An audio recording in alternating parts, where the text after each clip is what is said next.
নমস্কাৰ, মোৰ নাম মিছ স্মিতাৰা বেগম। মই জামুগুৰি কেন গাৰ্লছ হাইস্কুলৰ দশম শ্ৰেণীৰ ছাত্ৰী। মই আৰু মোৰ টিমটোৱে মিলি লেয়াৰ্ছ অফ দ্য স্কিন মডেলটো বনাইছোঁ। লেয়াৰ্ছ অফ দ্য স্কিনৰ তিনিটা স্তৰ থাকে: ইপিডাৰ্মিছ, ডাৰ্মিছ আৰু হাইপোডাৰ্মিছ।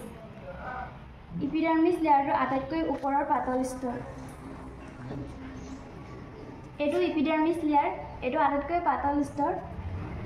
ইপিডাৰ্মিছ লেয়াৰটো কেৰান'টাইডছ দ্বাৰা গঠিত।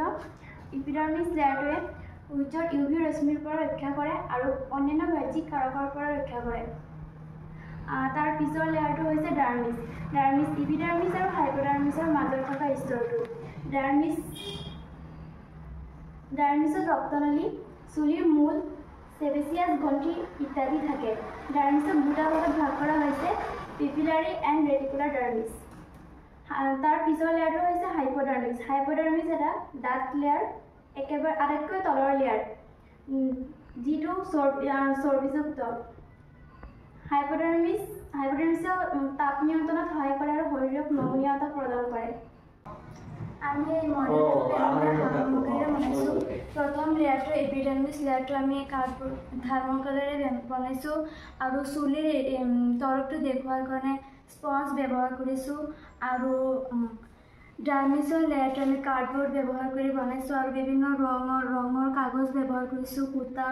তাৰপিছত চুলিৰ কাৰণে আমি সূতা ব্যৱহাৰ কৰিছোঁ আৰু একেবাৰে তলৰ লেয়াৰটোৰ কাৰণে আমি খাদ্য সামগ্ৰীৰ এটা উপাদান ব্যৱহাৰ কৰিছোঁ।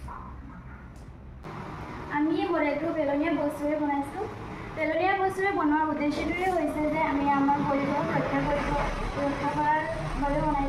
কৰিব লাগে।